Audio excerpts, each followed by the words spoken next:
نعمتیں بانٹتا جس سمت وہ ذیشان گیا، نعمتیں بانٹتا جس سمت وہ ذیشان گیا، ساتھ ہی منشی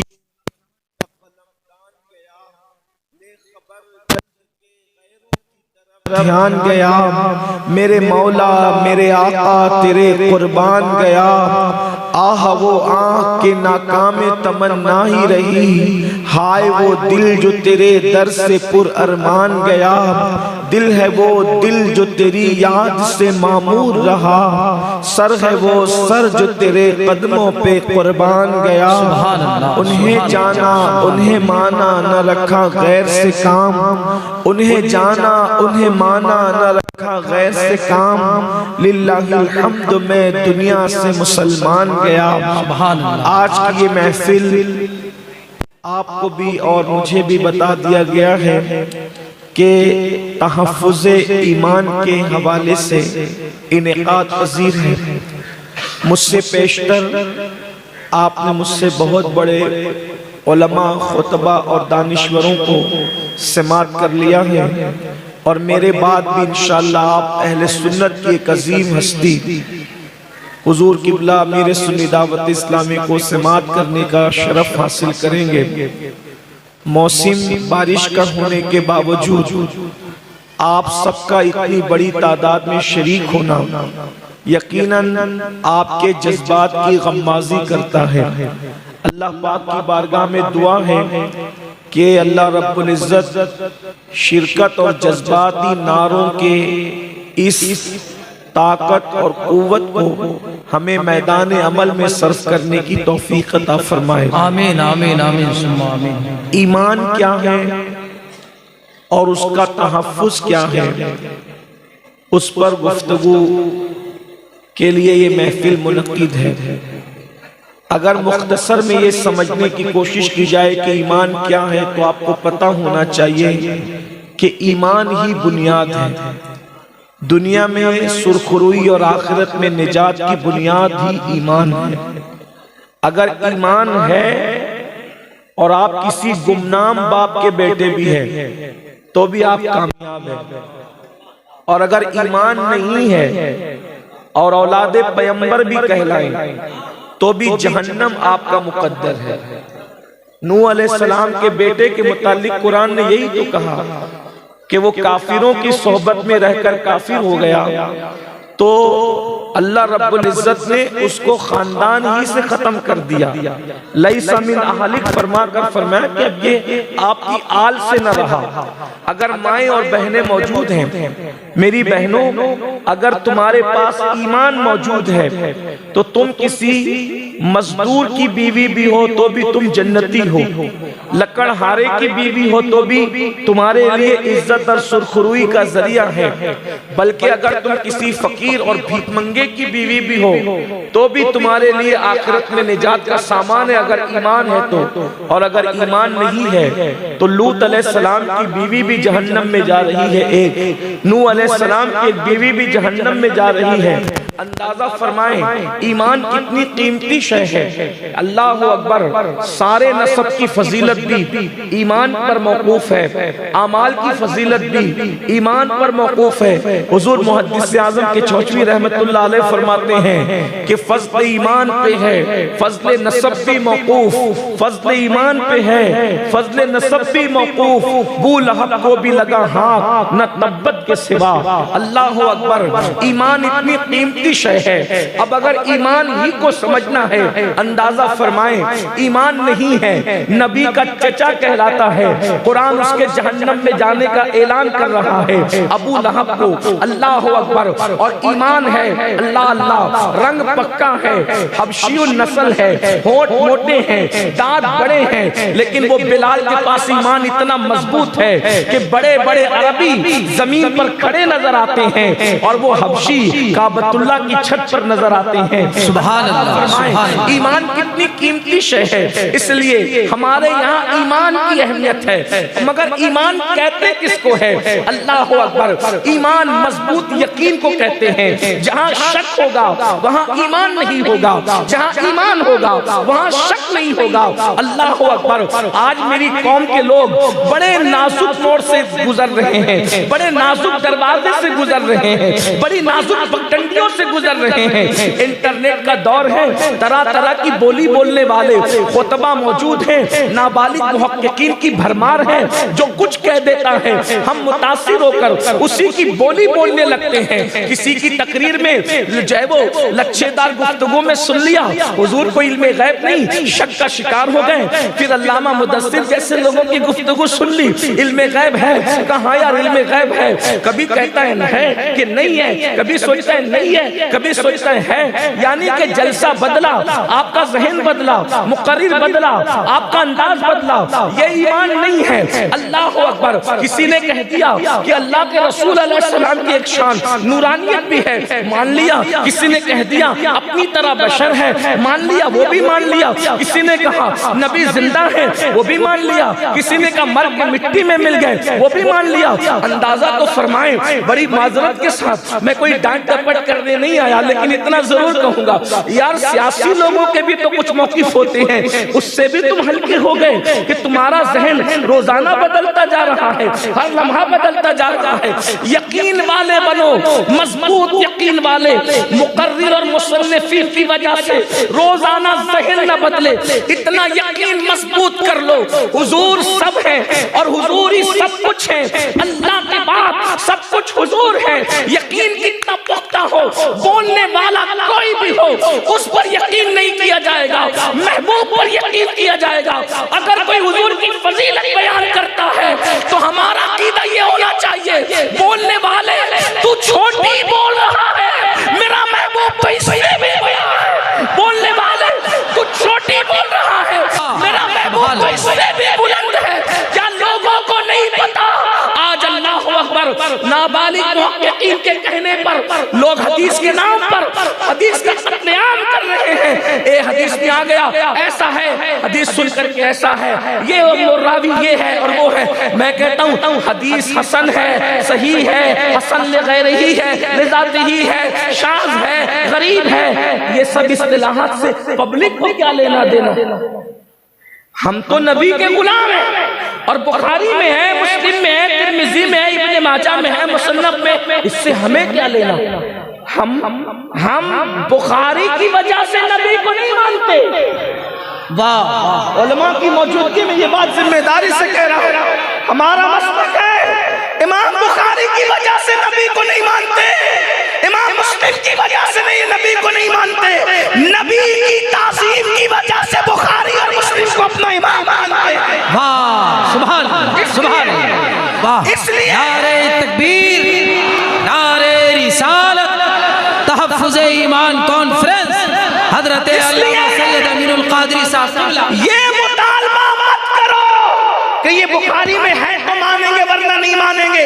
نظریہ یہ ہونا چاہیے اگر رسول اللہ کی حدیث دیوار پر لکھی ہوئی ہے تو ہم دیوار پر لکھی ہوئی حدیث کو بھی مانیں گے، تعظیم کریں گے، کیونکہ وہ میرے رسول کی حدیث ہے۔ یہ ذہن ہونا چاہیے۔ اللہ اکبر۔ اندازہ فرمائے بھائی راوی کتنا بھی ضعیف ہو جائے، مجہول ہو جائے، کم سے کم وہ مسلمان تو رہتا ہے۔ لیکن آؤ صدیق اکبر کا مسلک کیا ہے؟ افضل البشر بعد الانبیاء بالتحقیق سیدنا صدیق اکبر کا مسلک کیا ہے؟ مشہور بات ہے، اشاروں میں کہہ کے گزرنا ہے، لیکن چونکہ تحفظ ایمان ہے اس لیے میں بات کہنے لگا ہوں۔ ایک مرتبہ ابو جہل دروازے پر آیا۔ کون ابو جہل؟ آقا نے فرمایا اس امت کا فرعون۔ کون ابو جہل؟ ایک نمبر کا جھوٹا، ایک نمبر کا مکار، ایک نمبر کا دغا باز، اعتبار کے قابل آدمی نہیں ہے، لیکن لیکن دروازے صدیق پہ آ کے کہتا ہے ابو بکر دیکھو اگر کوئی یہ بات کہے کہ میں رات کے تھوڑے سے حصے میں مکے سے بیت المقدس تک گیا پھر وہاں سے واپس آیا زنجیر بھی ہل رہی تھی بستر بھی گرم تھا تو بتاؤ کیا کہو گے؟ وہ صدیق اکبر تھے، میرے اور آپ کی طرح ان کے معاملات نہیں تھے۔ ارشاد فرمایا ابو جہل پہلے یہ بتاؤ یہ بات کہتا کون ہے، بات کس نے کہی ہے؟ تو پھر اس کی زبان سے نکل گیا وہی تمہارے یار محمد ابن عبداللہ کہتے ہیں۔ دیکھو کتنے بڑے جھوٹے مکار دغاباز کی زبان سے کیا سن رہے ہیں؟ فضیلت مصطفیٰ جان رحمت سنیں۔ اس نے کیا کہا؟ تمہارے یار کہتے ہیں۔ صدیق اکبر نے کوئی تحقیق نہیں فرمائی، کیا جواب دیا؟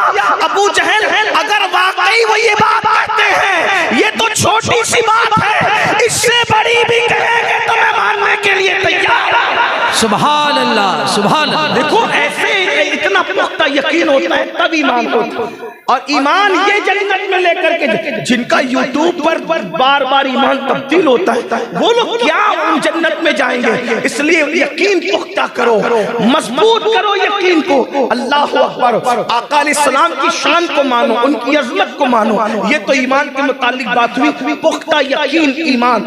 اب ایمان چلا جاتا ہے، اتنی نزاکت سے ایمان جاتا ہے، بزرگوں نے فرمایا بال سے آٹے سے بال نکلتا ہے، آٹے سے بال نکلتا ہے تو بھی سمجھ میں آتا ہے، تو بھی سمجھ، لیکن دل سے ایمان نکلتا ہے تو سمجھ میں بھی نہیں آتا۔ اتنا نازک معاملہ ایمان کا۔ اللہ اکبر۔ اب ایمان کا تحفظ کرنا ہے تو صرف بد مذہبوں کے معاملات نہیں ہے جو میں نے شروع میں ذکر کر دیا، ان کے اپنے معاملات تو ہیں، ہمارے بعض اعمال بھی ہمارے ایمان کے لیے خطرناک ہے، ہمارے بعض اعمال اس پہ بھی توجہ ہونی چاہیے۔ آقا علیہ السلام نے فرمایا کچھ لوگ صبح اس حال میں کریں گے کہ مومن ہوں گے، شام ہوتے ہوتے کافر ہو جائیں گے، شام اس حال میں کریں گے کہ مومن ہوں گے، صبح ہوتے ہوتے کافر۔ کیسے؟ اب آپ کو میں کچھ باتیں بتاؤں جس کی طرف ہماری توجہ کم ہے یا بالکل نہیں۔ دیکھو اسلام دشمن طاقتیں جانتی ہے کہ جب تک تم مومن رہو گے، توجہ سے سننا، اگر آپ واقعی سننے سمجھنے کے لیے بہت اچھے سے سن رہے ہیں ماشاءاللہ، میں آپ کو کیا نام دوں کہ اتنی بارش کے باوجود بھی آپ ہیں، یقیناً یہ آپ کے جذبات ہیں۔ اللہ آپ سب کو سلامت رکھے، یہ کمیٹی کے لوگ جو جماعت رضا مصطفیٰ کے لوگ، اللہ ان سب جوانوں کو سلامت رکھے، اللہ ہمارے ان سب علماء کو سلامت رکھے۔ لیکن توجہ فرمائے بہنیں موجود، دنیا جانتی ہے جب تک ان کے پاس ایمان رہے گا ان کو کبھی شکست نہیں دی جا سکتی۔ یاد رکھنا ایمان وہ ہتھیار ہے جو صرف مومنوں کے پاس اور کسی کے پاس نہیں۔ اور ایک بات یاد رکھنا، ہر ہتھیار والا شکست کھا سکتا ہے مگر ایمان والوں کو شکست نہیں دی جا سکتی جب تک ان کا ایمان نہ چھینے۔ میں ایک مثال آپ کے سامنے رکھتا ہوں، بدر میں 313 ایمان والے اور 1000 بے ایمان ہے، فتح کس کی فتح ہوئی؟ 313 ایمان والوں کی فتح ہوئی۔ صرف 8 لوگوں کے پاس تلواریں تھی، 8 لوگوں کے پاس، 8 لوگوں سے زیادہ کے پاس تلوار نہیں تھی، اس میں بھی کسی کے پاس ٹوٹی ہوئی ہے، کسی کے پاس زنگ آلود ہے، کسی کے پیٹ پر اللہ اکبر بھوک کی وجہ سے سلوٹیں پڑی ہوئی ہے، بھوکے پیاسے، لباس بھی ان کے پاس مکمل نہیں مگر دلوں میں ایمان تھا۔ 1000 لوگوں کو دھول چٹائی، احد کا وہی حال، خندق کا وہی حال، خیبر کا وہی حال، کربلا میں دیکھ لو 72 مضبوط ایمان والے ہیں، اللہ اکبر، اور 22,000 کا لشکر مشکوک طبیعت کے لوگ ہیں، ان مشکوک طبیعتوں پر جو حاوی ہوئے ہیں وہ 72 مضبوط ایمان والے بھاری ہوئے ہیں۔ اندازہ تو فرمائے دنیا جانتی ہے کہ ایمان کی طاقت وہ طاقت ہے کہ سارے ہتھیار کی طاقت اس کے سامنے زیر ہے، کوئی کام نہیں آ سکتا، اس لیے وہ ہمارا ایمان چھیننا چاہتے ہیں۔ عبداللہ نام تو ہو، عبد الرحمن نام تو ہو، غلام مصطفیٰ نام تو ہو، عبد المصطفیٰ نام تو ہو، مگر تمہارے پاس ایمان نہ رہے، ایمان کا طوطا اڑ جائے۔ آج جب میں آپ کو بتاؤں اب ایمان چھیننے کے لیے ظالموں نے کیا کیا، فلمیں ایجاد کی گئی، ڈش ایجاد کی کیے گئے، گانے ایجاد کیے گئے اور بڑی شرارت کے ساتھ اس میں کلمات کفریہ کی آمیزش کر دی گئی، کلمات کفریہ اس میں ملا دیے گئے۔ اللہ اکبر۔ پھر کیا ہوا؟ اللہ اللہ، ہمارے علماء سے پوچھیں، یہاں مفتیان کرام اگر اہل افتاء موجود ہیں وہ یقیناً میری بات کی تصدیق کریں گے۔ شارح بخاری علامہ شریف الحق امجدی صاحب رحمت اللہ تعالی علیہ سے پوچھا گیا، اگر کسی گانے میں کلمہ کفریہ موجود ہو اور کوئی بندہ اس کو خوش رہ کر کے سنے، یعنی راضی رہ کر کے سنے یا راضی رہ کر کے گنگنائے تو کیا ہوگا؟ تو علامہ نے جواب دیا وہ کافر ہو جائے گا، اسلام سے نکل جائے گا، اس کی بیوی اس کے نکاح سے باہر ہو جائے گی۔ اگر مرید تھا تو بیعت بھی اس کی ختم ہو گئی۔ یہاں تو بہت کود کود کر کہتے ہو ہم تاج الشریعہ کے مرید ہیں، ہم حضور امین ملت کے مرید ہیں، ہم تو امین شریعت کے مرید ہیں، ہم قادری ہیں، برکاتی ہیں، رضوی ہیں، اشرفی ہے، مداری ہے، وارسی ہے۔ میں نے کہا ایمان کا طوطا اڑ گیا تو رہ کیا گیا؟ بتاؤ کتنے لوگ ہیں جن کے کان گانوں کی آواز سے محفوظ ہے؟ مجھے بتاؤ کتنے کان ہیں جو گانے نہیں سنتے، کتنے کان ہیں جو گانوں سے محفوظ ہے؟ شارح بخاری کا فتویٰ بھول گئے۔ شارح بخاری نے اپنی طبیعت سے نہیں، اسلام کے اصولوں کے مطابق دیا۔ کلمات کفریہ کوئی راضی رہ کر کے سنے، کلمات کفریہ پر کوئی راضی رہا، سنا یا گایا، وہ کافر ہو گیا۔ اب بتاؤ مجھے، اللہ اکبر، تحفظ ایمان صرف اسی کا نام ہے کہ ہم جلسے میں نعرے لگا کر کے چلے جائیں؟ کتنے اشعار تم نے سنے ہیں اپنے من میں ٹوٹ کر، باجا سراغ زندگی تو اگر میرا نہیں بنتا نہ بن، اپنا تو بن۔ مجھے بتاؤ ایمان کا تحفظ کیسے ہوگا؟ جو قوم گانوں کے دروازے پر ایمان کا سودا کر چکی ہو، جو قوم گانوں کے دروازے پر ایمان کو فراخت کر چکی ہو، وہ قوم کس طریقے سے ترقی پا سکتی ہے؟ وہ قوم کس طریقے سے کامیاب ہو سکتی ہے؟ اللہ اکبر۔ بلال حبشی کو پیٹا جا رہا ہے، اتنا پیٹا جا رہا ہے کہ اللہ اکبر، سینے پر پتھر ہے، نیچے گرم ریگزار ہے، اور جب پیٹا جاتا ہے کہا جاتا ہے بلال کلمہ کہو۔ بلال کہتے ہیں احد احد احد، اللہ ایک ہے، اللہ ایک ہے، اللہ ایک ہے۔ مجھے بتاؤ وہاں کوڑے بلال کا ایمان نہ چھین سکے، اور ہم نے گانوں کی دہلیز پر ایمان کا سودا۔ پھر کہتے ہو اللہ کی مدد کیوں نہیں آتی؟ پھر کہتے ہو اللہ کی مدد کیوں نہیں آتی؟ یاد رکھنا، جلسوں میں بھیڑ کرنے سے انقلاب نہیں آتا۔ سر سیاسی جلسوں میں گنے جاتے ہیں، مذہبی جلسوں میں نہیں۔ یہاں تو چند صاحب دل ہو، 72 اتنے ہی کافی ہوا کرتے ہیں۔ آپ کو جلسوں میں بڑی تعداد میں دیکھ کے ہم اللہ کا شکر ادا کرتے ہیں، اللہ ہماری قوم ہمیں سننے آ گئی، تیرا شکر ہے، لیکن ہمارے کلیجے ٹھنڈے نہیں ہوتے۔ ہمارے کلیجے اس وقت تک ٹھنڈے نہیں ہوں گے جب تک ہماری قوم اپنے علماء کی، اپنے مشائخ کی، اپنے خطبہ کی باتوں کو سنجیدگی سے نہ لے۔ روزانہ سنتے ہیں۔ آپ کو نہیں پتا اللہ کے رسول صلی اللہ علیہ وسلم نے ارشاد فرمایا کچھ لوگوں کے مکان راتوں رات ڈھا دیے جائیں۔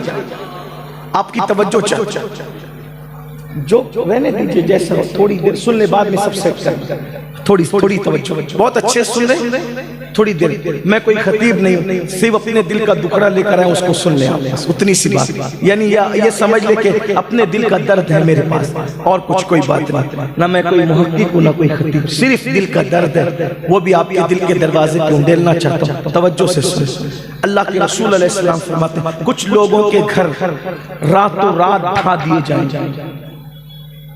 اب میں یہ تو نہیں کہوں گا کہ بلڈوزر چل جائیں گے، میں نہیں کہوں گا کیونکہ میرے نبی نے نہیں کہا، لیکن اتنا رسول اللہ نے اشارہ ضرور دیا کہ راتوں رات تمہاری بستیوں کو ڈھا دیا جائے، راتوں رات تمہاری بستیاں ڈھائے جائیں، گھر تمہارے تباہ ہو جائیں، زمین بوس ہو جائے۔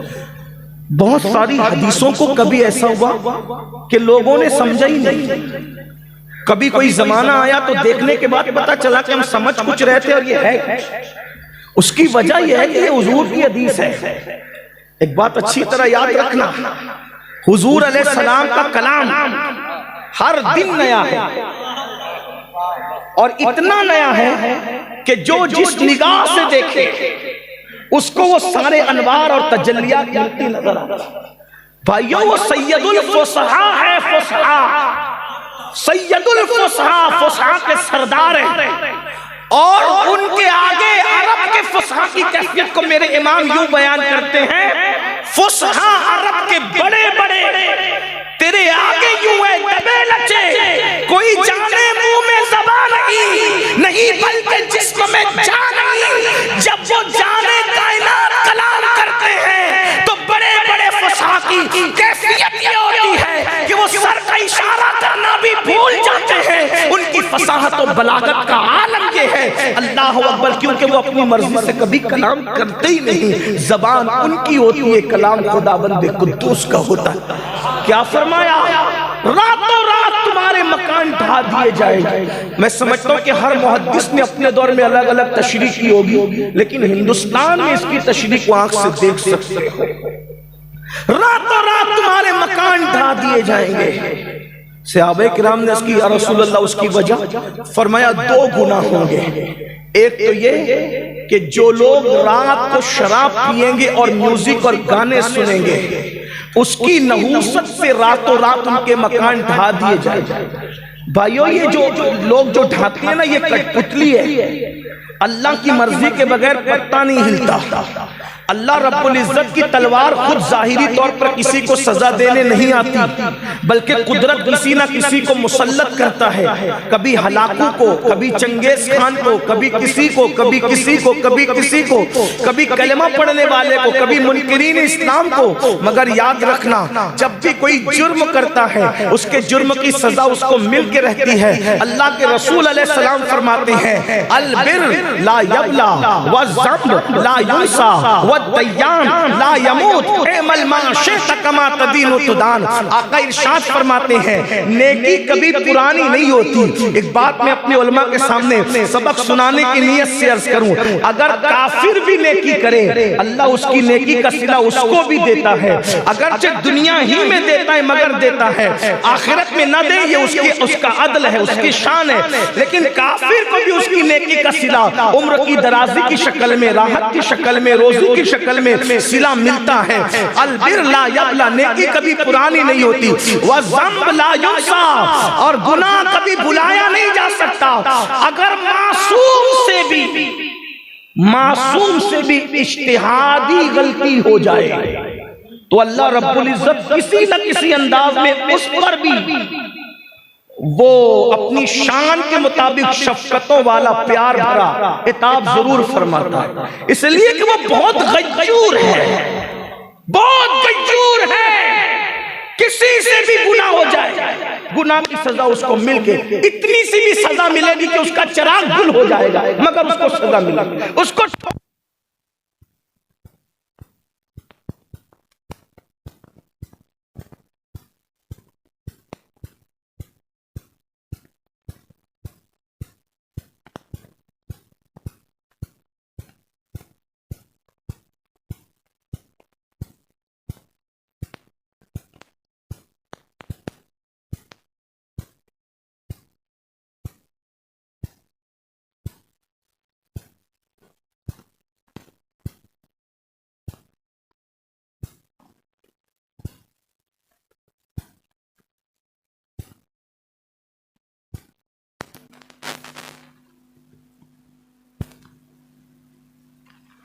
وبارک علی سیدنا و مولانا محمد معدن الجود والکرم وآلہ الکرام اجمعین. صلاۃ و سلام علیک یا جد الحسن والحسین.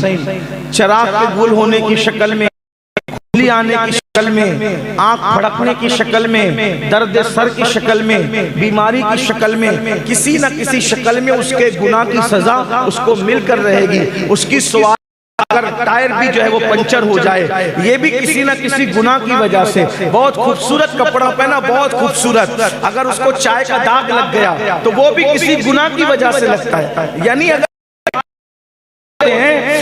کسی نہ کسی گناہ کے سبب سے ہوتے ہیں. یہ میں اپنی مرضی سے نہیں کہہ رہا ہوں.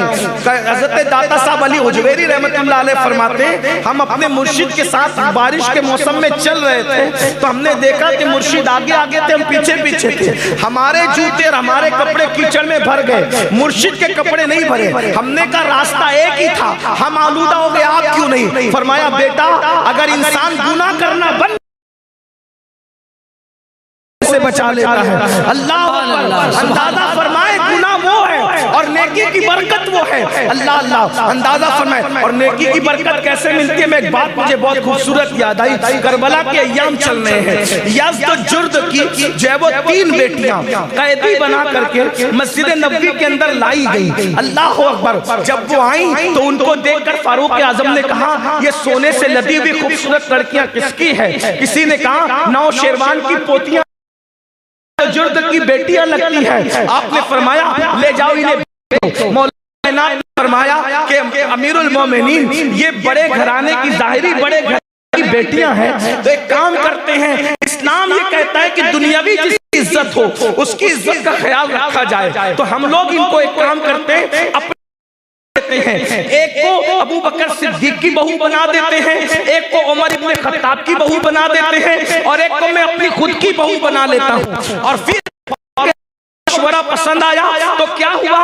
حضرت عبداللہ ابن عمر کے نکاح میں ایک بیٹی ان کی دے دی گئی, اور پھر حضرت محمد ابن ابو بکر کے نکاح میں ایک بیٹی دے دی گئی, اور امام حسین کے نکاح میں بیٹی دے دی گئی. عبداللہ سے بھی بیٹا پیدا ہوا, ان کا نام سالم رکھا گیا. محمد بن ابو بکر سے ایک بیٹا پیدا ہوا, ان کا نام قاسم رکھا گیا. اور امام حسین سے جو بیٹا پیدا ہوا اس شہزادے کو امام زین العابدین کہا گیا. اب آپ سے پوچھنا چاہتا ہوں, نوشیروان نے کوشش نہیں کی, یزد جرد نے کوشش نہیں کی, کس چیز کی؟ کہ میری بیٹیاں اتنے بڑے گھرانوں کی بہو بنے. صدیق اکبر کی بہو بنانے کی کوشش نہیں کی, فاروق اعظم کی بہو بنانے کی کوشش نہیں کی, رسول اللہ کی بہو بنانے کی کوشش نہیں کی. یار وہ کافر لوگ تھے, پھر ان کی بیٹیوں کو ایمان بھی ملا اور اتنے بڑے گھرانے کی بہو بھی بن گئی بغیر محنت کے, بغیر کاوش کے, بغیر کوشش کے. وجہ کیا تھی؟ تو صوفیہ فرماتے ہیں جو دادا تھا نوشیروان وہ اپنی سوچ اور فکر کے مطابق لوگوں میں عدل کرتا تھا. عدل یہ اس کافر کی نیکی کی برکت اس کی پوتیوں کو مل گئی کہ اتنے بڑے گھرانے کی ان کو بہو بننے کا شرف حاصل. واہ سبحان اللہ سبحان اللہ. نعرہ تکبیر, نعرہ رسالت. نیکی کی برکت یہ ہے اگرچہ کافر کو دنیا میں ملتا ہے آخرت میں اس کا کوئی حصہ نہیں ہے. اللہ کے بندوں سوچو غور کرو. اب اندازہ فرمائیں جو ہم گناہ کرنے گناہ, آقا فرماتے راتوں رات تمہارے مکان ڈھا دیے جائیں. 2 گناہ کی وجہ, ایک تو تم شراب پیو گے, ایک میوزک اور گانے سنو گے. اور صرف اتنا ہی نہیں ہوگا, آقا فرماتے جب انہیں دفن کیا جائے گا شرابیوں کو اور گانا سننے والوں کو, تو جب دفن ہوں گے تو اچھے بھلے ہوں گے, اور جب صبح قیامت کو قبروں سے اٹھیں گے یا تو ان کے چہرے سور کی طرح ہوں گے یا تو ان کے چہرے بندر کی طرح ہوں گے. کن کے؟ جو شراب کا نام بدل کر پیئیں گے اور گانے اور میوزک کثرت کے ساتھ سنیں گے. ایک حدیث پاک ہے سیدنا عبداللہ ابن مسعود سے میرے آقا نے فرمایا, اے ابن مسعود میری امت کے کچھ لوگ ہوں گے جو قبر میں دفن ہوتے وقت اچھی شکل کے ہوں گے, اور جب صبح قیامت کو اٹھیں گے یا تو سور کی طرح یا تو بندر کی طرح منہ لے کے اٹھیں گے. تو ابن مسعود نے پوچھا یا رسول اللہ صلی اللہ علیہ وآلہ وسلم کیا وہ اللہ کو نہیں مانتے ہوں گے؟ کیا آپ کو اللہ رسول نہیں مانتے ہوں گے؟ کیا قرآن کو اللہ کی کتاب نہیں مانتے ہوں گے؟ آقا نے فرمایا اللہ کو رب مانیں گے, محمد عربی روح فدا صلی اللہ علیہ وسلم کو رسول مانیں گے, قرآن کو اللہ کی کتاب مانیں گے, پھر بھی ان کے چہرے راتوں رات سور اور بندر کی طرح ہو جائیں گے. وجہ کیونکہ وہ گانے کثرت کے ساتھ سنتے ہوں گے اور میوزک کثرت کے ساتھ سنتے ہوں گے اور شراب کا نام بدل کر پیتے ہوں گے. آپ سے پوچھنا چاہتا ہوں میرے بھائیوں, جس نے شراب پیا اور توبہ نہیں کیا مرتے وقت تو اس کی زبان پہ کلمہ نہیں آ سکتا۔ ایمان کا تحفظ صرف تقریروں سے نہیں ہوگا، ہمیں میدان عمل میں آنا پڑے گا۔ آئیے جن جن چیزوں سے ایمان کو خطرہ ہے اس کی ایک بات میں آپ کے سامنے اور رکھوں۔ حضرت شیخ عبداللہ موصلی رحمت اللہ علیہ ارشاد فرماتے ہیں، شیخ عبداللہ موصلی کہتے ہیں کہ میں حج کو گیا تو میں نے کیا دیکھا، ایک جوان ہے لبیک کہتا ہے، اس کے بعد ایمان کی حفاظت کی دعا کرتا ہے، کعبے کا غلاف پکڑتا ہے، پھر ایمان کی حفاظت کی دعا کرتا ہے، مینا پہنچتا ہے، مزدلفہ پہنچتا ہے، عرفات پہنچتا ہے، ایک ہی دعا ہے، اللہ ایمان بچا لے، اللہ ایمان بچا لے، ایمان کا خاتمہ بالخیر فرما۔ بڑی معذرت کے ساتھ یہ ہزاروں کا مجمع ہے، یا کبھی ہم بھی ایمان پر خاتمے کی دعا کرتے ہیں؟ مال دے دے، دولت دے دے، پوتا دے دے، بیٹا دے دے، نواسا دے دے، سب دنیا ہی مانگ لے، دنیا دنیا دنیا دنیا دنیا۔ اسلام نہ ترک دنیا کا نام ہے اور نہ غرق دنیا کا نام۔ کچھ لوگ ترک دنیا کی بات کرتے ہیں اور کچھ لوگ غرق دنیا کی بات کرتے ہیں، لیکن اسلام نہ ترک کی بات کرتا ہے نہ غرق کی بات کرتا ہے۔ اسلام اعتدال کا مذہب ہے، وہ کہتا ہے کماؤ اور زکات بھی دو، اس لیے زکات تو وہی دے گا جو مالدار ہو۔ مسجدیں بناؤ، مدرسے بناؤ، صدقہ دو، بیمار پڑو تو صدقہ دو، سفر پہ نکلو تو صدقہ دو، سفر پہ نکلو تو صدقہ دو، کوئی مصیبت آئے تو صدقہ کون دے گا؟ جو مالدار ہوگا وہی تو دے گا۔ مالدار بنو منع نہیں ہے، مالدار بننا منع نہیں، مال کو یہ صحیح ہے، مال کو دل میں نہ یہ غلط ہے۔ جیسے امام غزالی کہتے ہیں کشتی جب تک دریا میں رہے گی کامیاب رہے گی، کشتی کے اندر دریا آ جائے تو کیا ہوگا؟ کشتی ڈوب جائے گی۔ تو ہم دنیا میں رہیں، دنیا ہمارے اندر نہ رہے۔ قیمتی کپڑے پہننا اسلام کی تعلیم کے خلاف نہیں ہے، اچھا کھانا کھانا اسلام کی تعلیم کے خلاف نہیں ہے۔ آپ حضور علیہ السلام کی زندگی دیکھیں، تعلیم میں امت کے لیے، غریبوں کی حوصلہ افزائی کے لیے پیٹ پہ پتھر بھی باندھتے ہیں، اور پھر مالداروں کے لیے اسوہ دینے کے لیے مرغی بھی کھا رہے ہیں، مچھلی بھی کھا رہے ہیں، پیون والا بھی پہن رہے، اور کبھی کبھی 27 اونٹ دے کر ایک ایک جبہ بھی خرید رہے، 27 اونٹ دے کے ایک جبہ خریدا، مصری جبے خریدے، یمنی جبے خریدے۔ یہ حضور کی سنت ہے، غریبوں کے لیے بھی، مالداروں کے لیے بھی۔ اس لیے اللہ کے بندو، ایمان کی حفاظت کے لیے دعا یہ اپنی دعاؤں کا جز بنا لو۔ حضور غوث پاک فرماتے ہیں جو اپنے ایمان پر خاتمے کی فکر نہ کرے، مجھے ڈر ہے جب وہ مرے گا تو کفر پر مرے گا۔ جو اذان کو سن کر، سیدی اعلیٰ حضرت لکھتے فتاوی رضویہ شریف میں، جو اذان کو سن کر اذان کا جواب نہ دے، دنیاوی باتوں میں مصروف رہے، ڈر ہے مرے گا کفر پر مرے گا۔ آئیے قبلہ حضور امیر سنی دعوت اسلامی تشریف لانے، ہم اپنے قائد کا استقبال کر لیں اور اس کے بعد پھر انشاءاللہ آگے کا پروگرام آپ سماعت فرمائیں۔ نعرہ تکبیر، نعرہ تکبیر، نعرہ رسالت، علماء اہل سنت حضرت علامہ شاکر نوری امیر سنی دعوت اسلامی مسلک اعلیٰ حضرت تحفظ ایمان کانفرنس، نعرہ تکبیر، نعرہ رسالت، نعرہ رسالت، علماء اہل سنت، علماء اہل سنت حضرت علامہ شاکر رضا نوری خلیفہ حضور مفتی اعظم ہند، خلیفہ حضور مفتی اعظم ہند، نعرہ تکبیر۔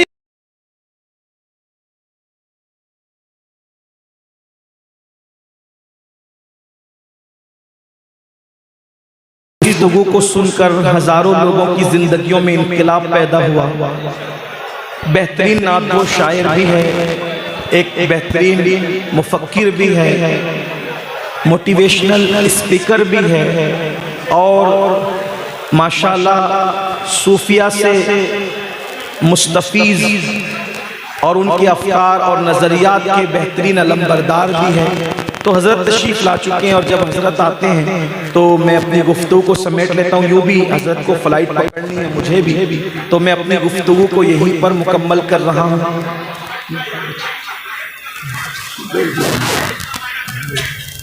تو حضرت تشریف لا چکے ہیں، میں گفتگو کروں گا تو شاید آپ حضرات کو وہ جو ہے وہ غذا ملنی چاہیے جو وہ نہیں مل سکے گی، کیونکہ جس وقت سورج نکلتا ہے تو تارے بھی اپنی آپ کی چمک کو سورج کے پردے کے پیچھے سے چھپا لیتے. جو تارے ہوتے وہ تو جو چراغ بھی نہ ہو تو ان کی کیا حیثیت ہو سکتی ہے. تو اس لیے میں یہ چاہوں گا کہ اتنے خوبصورت سے ماحول میں، کیونکہ آپ جس شخصیت کو دیکھ رہے ہیں آپ اس کو پہلے محسوس کر لیں کہ یہ کوئی عام کوئی مقرر نہیں ہے، آپ کی بستی میں کوئی عام مقرر نہیں ہے. یہ آپ جن کو دیکھ رہے ہیں یہ وہ ہستی ہے بھائیوں کہ پوری دنیا میں عشق رسول کے حوالے سے جس تحریک سنی دعوت اسلامی نے انقلاب پیدا کیا ہے یہ اس کے امیر ہیں. ہزاروں علماء جن کے شاگرد ہیں اس اعتبار سے کہ بڑے بڑے ہمارے ساتھی علماء کو حضرت جب نصیحت کرتے ہیں تو ان کی اپنی کیفیتیں بدلتی ہیں. یعنی جو علماء کی نشستوں میں خطاب کرتے ہیں ایسی ہستیاں آپ کو کبھی کبھی نظر آتی ہیں الحمدللہ. اور میں آپ کو ایک بات کہوں، کوئی مبالغے کے طور پہ نہیں بلکہ سچائی، ہم لوگ کی خود خواہش رہتی ہے کہ ہم لوگ سفر کریں تو حضرت کے ساتھ کریں، کچھ حضرت کے ساتھ بیٹھیں. آپ کو یقین سے کہتا ہوں بہت ساری یعنی کئی گھنٹوں کے مطالعے سے وہ چیزیں ہم لوگوں کو نہیں مل پاتی جو حضرت کی صحبت میں بیٹھنے میں چند منٹوں میں مل جاتی ہے. ایک ایک جملہ ایسا کبھی کبھی زبان سے ادا کرتے ہیں جس پر پوری تقریر پوری کتابیں تیار ہو جائیں. یہ میں نہیں کہہ رہا ہوں، حضور مفکر اسلام علامہ قمرالزماں خان صاحب قبلہ اعظمی جن کو لسان العصر کہتے ہیں، جن کی خطابت کو سننے کے لیے حضور مفتی اعظم رحمۃ اللہ علیہ خود مشتاق رہا کرتے تھے. اور جب کبھی ان کی آمد سے پہلے مفکر اسلام کا خطاب ہو جاتا تو پوچھتے کہ کیا مفکر اسلام کا خطاب ہو گیا؟ مفکر اسلام میں کہہ رہا ہوں وہ نام لیتے تھے لیکن میں چھوٹا ہوں، اس لیے ہمارے یہاں یہ بھی ہے کہ بڑوں کا نام لینا بھی چھوٹوں کے لیے بے ادبی سے قریب تصور کیا جائے. تو مفکر اسلام کا خطاب ہو گیا، جی ہو گیا. ایک بار میرے سامنے پھر کرا یہ حضور مفتی اعظم تھا. اب وہ مفکر اسلام نے جب حضرت کی ایک تقریر سنی تو میں کہ مولانا آپ نے ایک جملہ ایسا کہا کہ اس پر پوری کتاب لکھی جا سکتی. یعنی حضور میں شاگردوں کی بات مبلغین کی بات نہیں کر رہا ہوں، اتنا بڑا مفکر کہ کئی بر اعظموں تک جس کی خدمات کا دائرہ دینی خدمات کا وسیع ہے ان کی زبان، اور بھی بڑے بڑے بزرگوں نے اس طرح کی بات کی. آج آپ کی بستی میں وہ خطیب ہے، صرف خطیب نہیں ہے پوری تنظیم الحمدللہ، بلکہ جماعت اہل سنت جس پر ناز کرتی ایسی شخصیت ہے. آپ حضرت کو سنیے، میں بات کروں گا تو بہت یعنی کہ اتنا آپ کو یعنی کہ غذا آپ کو نہیں مل سکے گی، اور میں تو اس بستی میں پھر کبھی نہ کبھی آتا جاتا رہتا ہوں. آپ حضرات آج حضرت کو سنیے، اور جہاں حضرت بہترین مقرر ہیں، بہترین محرر بھی ہیں اور بہترین قلمکار بھی ہے، بہترین شاعر بھی ہے، اور سب سے بڑی بات یہ ہے کہ یہ انسان ساز اپنے اندر جو ہے وہ صلاحیت رکھتے ہیں انسان سازی کی جو ہمارے اسلاف میں تھی. یہ انسان شناس بھی ہے اور انسان ساز بھی ہے. اس دور میں کئی ہم جیسے گرے پڑے لوگوں کو جن میں کوئی صلاحیت نہیں، آج ہم جو آپ کی ٹوٹی پھوٹی خدمت کرتے ہیں یہ اسی مرد کلندر کی تربیت کا نتیجہ ہے جو ہم لوگ جو ٹوٹی پھوٹے انداز میں آپ کی خدمت کرتے ہیں. تو آپ سے میں چاہوں گا کہ آپ بہت اچھا سن رہے ہیں، مزید سنیں، کیونکہ حضرت کو میرے خیال سے مولانا سیف صاحب نے جو مجھے بتایا کہ 6 بجے کی فلائٹ ہے اور کلکتہ سے، تو ظاہر سی بات ہے خطاب بھی ہونا ہے، صلاۃ و سلام بھی ہونا ہے، پھر نکلنا بھی ہے. تو میں وقت نہ لیتے ہوئے تو جب پانی آ جائے تو تیمم کا خاتمہ خود بخود ہو جاتا ہے. تو اس لیے میں اپنی گفتگو سمیٹتے ہوئے، ہمارے ناظم صاحب بہت اچھی نظامت کر رہے ہیں ماشاءاللہ. تو اگر آپ کی حق تلفی نہ ہو تو آپ کی اجازت لے کے میں حضرت کو مائک دے دیتا ہوں تاکہ ٹائم بچ جائے اپنا. تو میں 4 مصرے دعائیہ مصرے پڑھتا ہوں، آپ سب اس پر آمین کہیں اور آپ سب سنیں. ہو سکے تو موبائل جیب میں رکھ لیں کیونکہ جو وہ اتنے سارے کیمروں سے بیان ریکارڈ ہو رہا ہے. اگر آپ کو بیان ہی چاہیے اس کے ذریعے آپ کو مل سکتا ہے. جب آپ خود ریکارڈ کر رہے ہوتے ہیں تو آپ کی توجہ ریکارڈنگ کی طرف ہوتی ہے، آپ حاضر ہو کر بھی غیر حاضر رہتے ہیں، اور اس سے بڑی محرومی کی کوئی بات نہیں کہ حاضر ہو کر آپ کی غیر حاضر ہے۔ بلکہ اب تو جلسوں کا نہیں، سنیری جالیوں کے سامنے بھی یہی حال ہو گیا ہے، ویڈیو کیمرہ چالو کر کے بیوی کو بتاتے ہیں حضور کو سلام کر لو، وہ سمندروں پار سے سلام کر رہی ہے، حاضری دے رہی ہے، اور یہ کتنا بڑا محروم ہے، محروم زمانہ اس کو چاہیے کہ یہ حاضر ہو کر بھی اندازہ نہ، تو یہ کیمروں نے ہمیں کہاں تک پہنچایا اور موبائلوں نے ہمیں کہاں تک پہنچایا۔ سوچو کہ کیا ہو گیا، ضرورت کے مطابق استعمال کرو۔ کبھی وہ دعائیں جو قسمتیں بدلتی تھی، بزرگوں سے مل کر دعائیں لیتے تھے، اور وہ فوٹو جو چند مہینوں تک کے موبائل پہ سنبھال کر بھی نہیں رکھ سکتے، اس کے چکر میں دعاؤں کو بھول گئے۔ تو اللہ کے بندوں کم سے کم کچھ کرو، آپ جو کرتے ہو محبت میں کرتے ہو، اس کی قدر ہے، لیکن کم سے کم کچھ سکھانا ہمارا بھی تو فریضہ ہے۔ اس لیے میری گزارش ہے موبائل کر دو، چین سے سنو، سکون سے سنو، اور جب بیان مکمل ہو جائے، آپ میں سے بہت سارے لوگ جنہوں نے ابھی تک کسی شے کے طریقے کے ہاتھ میں ہاتھ دے کے امید نہیں ہوئی، تو آپ کے لیے اچھا موقع ہے، کوئی حکم نہیں ہے، کوئی زبردستی نہیں، اگر آپ کا دل چاہے تو میری آپ سے گزارش ہے کہ ایسی شخصیتیں کبھی کبھی ہمارے علاقوں میں آتی ہیں تو جن کو اپنی فکر نہیں بلکہ اپنی قوم کی فکر ہوتی ہے، دین کی فکر ہوتی ہے، جو اپنا کچھ بنانے کی بجائے دین کا بنانے کی کوشش کرتے ہیں۔ ہمارے قائد وہ ہیں الحمدللہ، کئی اسکولیں، کئی مدارس حضرت کی قیادت و سیادت میں جاری و ساری ہے۔ جب ہم نے مالیگاؤں میں انگلش اسکول قائم کیا تھا، ایک بہت بڑے ڈاکٹر صاحب نے آ کر کے مجھ سے کہا کہ یہ مولویوں کو انگریزی تعلیم کا کہاں سے سوچ گیا، تو میں نے کہا کہ ہمارے قائد، ہمارے امیر نے حکومت دیا اس لیے ہم نے اسکول قائم کیا۔ تو انہوں نے ایک جملہ کہا کہ جو چیز شاہجہاں کو نہیں سوجی ہے وہ چیز مولانا شاکر کو سوجے، کاش یہ بات شاہجہاں کو سوج جاتی تو ہندوستان کا نقشہ کچھ اور ہوتا۔ تو یعنی کہ جن اسکولوں سے الہات پھیلانے کی کوشش کی جا رہی ہے، ہمارے امیر نے یہ نعرہ دیا انگریزی تعلیم ہو لیکن عشق رسول کے ماحول میں، اور الحمدللہ وہ چل جاتا ہے۔ تو میری گزارش ہے سنیں اور بیان رکھنے میں آپ حضرات بیعت ہے تو آپ کے لیے بہت زیادہ بہتر ہے انشاءاللہ۔ کسی گانجا پینے والے، کسی چرسی، کسی دل کی نماز کی دعوت دینے والے سے بہت اچھا ہے کہ ہم یہ علماء کے ہاتھ پر بیعت ہوں تاکہ ہماری دنیا اور آخرت دونوں سمجھ جائیں۔ 4 مصرے پڑھتا ہوں، اپنے ناظم کی طرح تو نہیں پڑھ سکوں گا لیکن دعائیہ مصرے ہے۔ تو میرے عہد کی تصویر ہے میرے قائد، تو میرے عہد کی تصویر ہے میرے قائد، افق افق پہ لکھی ہے حکایتیں تیری، غبار شہر پیغمبر کی سر پہ چادر ہے، فلک کو چھونے لگی ہے یہ عظمتیں تیری، کسی کی جے وجے ہم کیوں پکارے، کیا غرض ہم کو، ہمیں کافی ہے سید اپنا نعرہ بلند کرے، نعرہ تکبیر، نعرہ تکبیر،